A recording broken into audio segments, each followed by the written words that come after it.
Welcome back to another video. ഇന്ന് ചെറിയൊരു cooking പരിപാടിയൊക്കെ ആയിട്ടാണ് വന്നേക്കുന്നത്. വലിയ സംഭവമൊന്നുമല്ല, പനീർ ബട്ടർ മസാല എങ്ങനെ എളുപ്പത്തിൽ നമുക്ക് വീട്ടിലുണ്ടാക്കാൻ നോക്കാം. ഞാനും കുറെ യൂട്യൂബ് ചാനലുകളൊക്കെ നോക്കിയിട്ടാണ് അത് കണ്ടുപിടിച്ചത്. അപ്പൊ ഞാൻ ഉണ്ടാക്കുന്നത് എങ്ങനെയാണെന്ന് എന്റേതായിട്ടുള്ള കുറച്ച് കാര്യങ്ങളും കൂടി ആഡ് ചെയ്തിട്ടുണ്ട്. സോ അപ്പൊ നമുക്കത് എങ്ങനെ ഈസി ആയിട്ട് ഉണ്ടാക്കുന്നത് നോക്കാം കേട്ടോ. അതിന് വേണ്ടിയിട്ടുള്ള ഇൻഗ്രീഡിയൻസ് ആണ് കാണിക്കാൻ പോകുന്നത്. സോ ഫസ്റ്റ് നമുക്ക് വേണ്ടത് പനീറാണ്. പനീർ ഇങ്ങനെ ക്യൂബ്സ് ആയിട്ട് അരിഞ്ഞ് ചൂടുവെള്ളത്തിൽ ഒരു 10 to 20 minutes സോക്ക് ചെയ്തിട്ടുക. അപ്പൊ അത് നന്നായിട്ട് സോഫ്റ്റ് ആവാനും അതുപോലെ തന്നെ ഗ്രേവിയൊക്കെ അതിൻ്റെ ഉള്ളിൽ നന്നായിട്ട് പിടിക്കാനൊക്കെ സഹായിക്കും. പിന്നെ നമുക്ക് വേണ്ടത് തക്കാളി ക്യൂബ്സ് ആയിട്ട് അരിഞ്ഞ് വെച്ചതാണ്. ഒരു 5 തക്കാളി ഞാൻ ഇതിന് വേണ്ടി എടുത്തിട്ടുണ്ട്. ഒരു 250 gram പനീറിന് വേണ്ടിയിട്ടാട്ടോ. പിന്നെ നമ്മുടെ സവോള, അത് 2 സവോള നമ്മൾ എടുത്തിട്ടുണ്ട് കേട്ടോ. പിന്നെ നമുക്ക് കാഷ്നട്ട് വേണം, ഒരു പിടി കാഷ്നട്ട് അതെടുത്ത് വെച്ചിട്ടുണ്ട്. പിന്നെ നമുക്ക് വേണ്ടത് കുറച്ച് ഗ്രാമ്പു, ഏലക്ക, അതുപോലെ തന്നെ ഇഞ്ചി, വെളുത്തുള്ളി, പിന്നെ ഈ ബേ ലീഫ്, ഇതാണ് ഇവിടെ എടുത്ത് വെച്ചിരിക്കുന്നത്. ഇനി പൊടികൾ വേണ്ടത് നമുക്ക് ഗരം മസാലപ്പൊടി വേണം, അതുപോലെ തന്നെ കാശ്മീരി ചില്ലി പൗഡർ, പിന്നെ നമ്മുടെ കസൂരി മേത്തി, പിന്നെ മല്ലിപ്പൊടി. ഇനി നമുക്ക് ഇമ്പോർട്ടൻ്റ് ആയിട്ടുള്ള വേണ്ട സാധനം നമ്മുടെ ബട്ടർ ആട്ടോ. അപ്പൊ ഞാൻ കുറച്ച് ബട്ടർ എടുത്ത് വെച്ചിട്ടുണ്ട്. പിന്നെ നമുക്ക് ആവശ്യത്തിന് വേണ്ടിയുള്ള ഉപ്പ് വേണം, അതുപോലെ തന്നെ കുറച്ച് പഞ്ചസാര വേണം കേട്ടോ. പഞ്ചസാര എന്താണെന്ന് വെച്ചിട്ടുണ്ടെങ്കിൽ നമ്മളിങ്ങനെ റെസ്റ്റോറൻറ്റിലൊക്കെ കഴിക്കുന്ന പനീർ ബട്ടർ മസാലയ്ക്ക് ചെറുതായിട്ടൊരു മധുരമൊക്കെ ഉണ്ടാവാല്ലേ, അതിന് വേണ്ടിയിട്ടാണ് പഞ്ചസാര ഉപയോഗിക്കുന്നത്. അപ്പോൾ ഇത്ര ഇൻഗ്രീഡിയൻസ് ആണ് വേണ്ടത്. പിന്നെ എങ്ങനെ ഉണ്ടാക്കണമെന്ന് നോക്കാം. നമ്മൾ പ്രിപ്പയർ ചെയ്യാനുള്ള പാത്രം വെച്ചു, അതിലേക്ക് ഞാൻ ആവശ്യമുള്ള ബട്ടർ ഇട്ട് കൊടുത്തിരിക്കുക കേട്ടോ. ഈ ഒരു സ്പൂൺ ബട്ടറാണ് ഇട്ടിരിക്കുന്നത്. അപ്പോൾ അതൊന്ന് മെൽറ്റായി വരുന്നുണ്ട്, നന്നായിട്ട് മെൽറ്റായിട്ട് വരുന്ന സമയത്ത് നമുക്ക് അരിഞ്ഞു വെച്ചിരിക്കുന്ന സവോള അതിലേക്ക് ചേർത്ത് കൊടുക്കാം. ഫ്ലെയിം ഞാൻ മീഡിയത്തിലാണ് കേട്ടോ വെച്ചിരിക്കുന്നത്. അപ്പോൾ സവോള ഫുള്ളായിട്ട് ചേർത്ത് കൊടുക്കുകയാണ്. പിന്നെ നമ്മുടെ തക്കാളി ചേർത്ത് കൊടുക്കാം.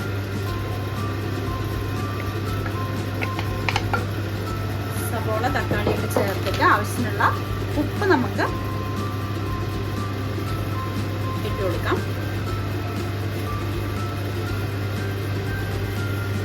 ഇത് നന്നായിട്ട് നമുക്ക് വഴറ്റി കൊടുക്കാം.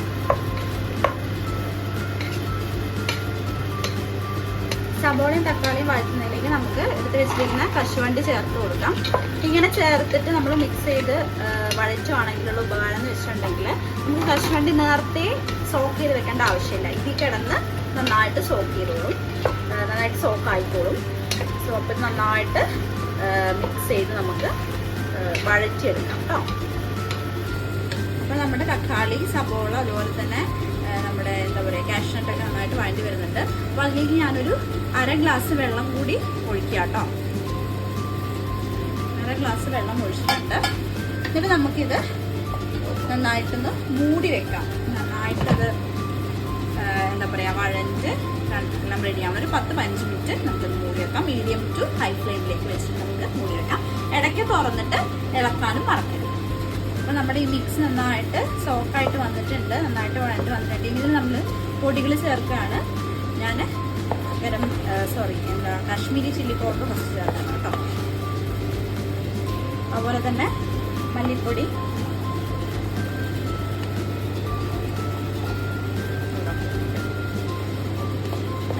പിന്നെ നമ്മുടെ ഗരം മസാല പൗഡർ, പിന്നെ ബാക്കിയുള്ള പൗഡർ ഇതിലേക്ക് ഒഴിച്ചിടണം കേട്ടോ. കസൂരി മേത്തി നമുക്ക് ചേർക്കാറായിട്ടില്ല, അത് ലാസ്റ്റേ ചേർക്കുള്ളൂ. പൊടികളെല്ലാം ഇട്ടിട്ട് നന്നായിട്ടൊന്ന് വഴറ്റി കൊടുക്കാം.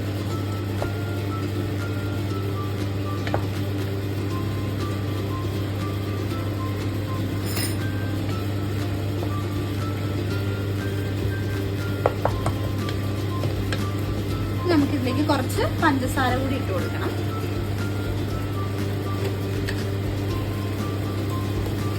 ചെറിയൊരു ടീസ്പൂൺ പഞ്ചസാര ഇതിലിട്ട് കൊടുക്കുക കേട്ടോ.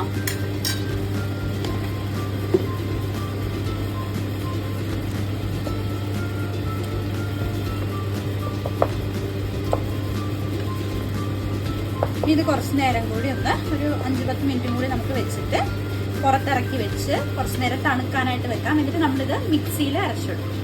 സോ ഇതൊരു 5-10 മിനിറ്റ് നേരം കൂടി സ്റ്റൗവിൽ വെച്ചിട്ട് നമ്മുടെ അടുപ്പിൽ വെച്ചിട്ട് നമുക്ക് പുറത്ത് ഇറക്കി വെക്കും. അപ്പോൾ നമ്മൾ വഴറ്റിയ ആ ഒരു മിക്സ് നമ്മുടെ മിക്സിയിൽ നന്നായിട്ട് കണ്ടോ ഈ പ്യൂരി രൂപത്തിലാക്കി വെച്ചിട്ടുണ്ട്. ഇനി നമ്മുടെ നെക്സ്റ്റ് സ്റ്റെപ്പാണ്. അപ്പോൾ വീണ്ടും നമ്മൾ പാത്രം അടുപ്പിൽ വെക്കുക. എന്നിട്ട് ഇനി കുറച്ചുകൂടി ബട്ടർ ഇട്ട് കൊടുക്കാം.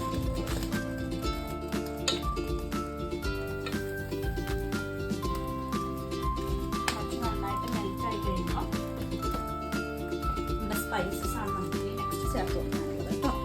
അപ്പോൾ ഇനി നമ്മളിതിലേക്ക് ഗ്രാമ്പു, അതുപോലെ തന്നെ നമ്മുടെ എന്താ പറയുക ഏലക്ക, അതുപോലെ തന്നെ ബേ ലീഫ് ഇതിട്ട് കൊടുക്കുകയാണ്. അതുപോലെ തന്നെ ഇഞ്ചി വെളുത്തുള്ളി ചതച്ച് വെച്ചത് വളരെ കുറച്ച് മതി കേട്ടോ, അത് നമ്മൾ ചേർത്ത് കൊടുക്കാം. എന്നിട്ട് തീ നമുക്ക് നല്ല ചെറിയ ഫ്ലെയിമിലേക്ക് ഇട്ട് വെക്കാം കേട്ടോ. നന്നായിട്ട് മിക്സ് ചെയ്യാം.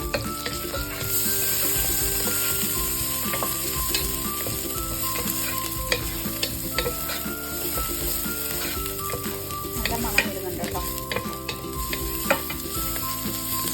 മിക്സ് ചെയ്തതിന് ശേഷം ഒരു 5-10 സെക്കൻഡ് മിക്സ് ചെയ്താൽ മതി കേട്ടോ.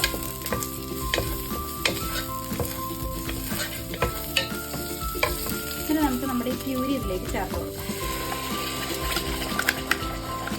ഇനി നല്ല ലോ ഫ്ലെയിമിലായിട്ട്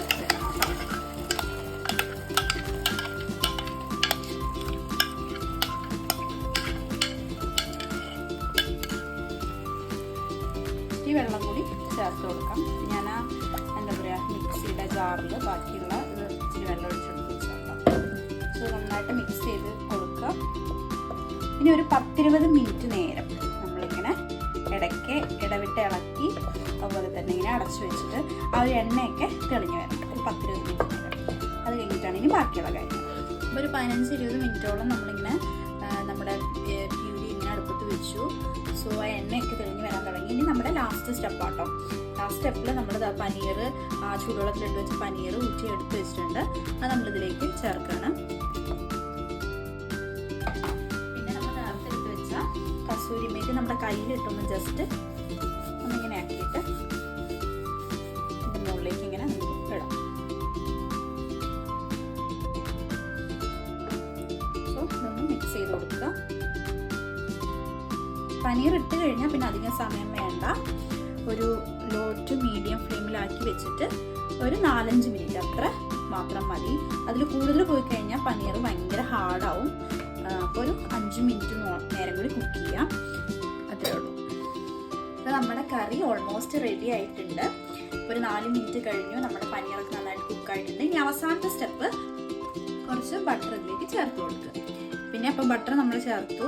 ഇനി ക്രീം, ഫ്രഷ് ക്രീം നിങ്ങളുടെ കയ്യിലുണ്ടെങ്കിൽ അതും കൂടി ചേർത്തിട്ട് ഒന്ന് ഗാർണിഷ് ചെയ്യുക. നമ്മുടെ കറി റെഡിയായി കേട്ടോ.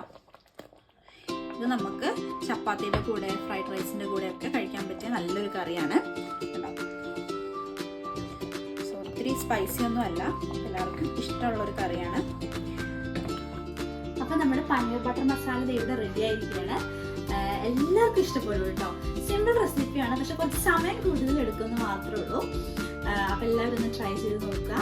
അടുത്ത വീഡിയോ ആയിട്ട് കാണുന്നവരെ ടാറ്റാ ബൈ ബൈ.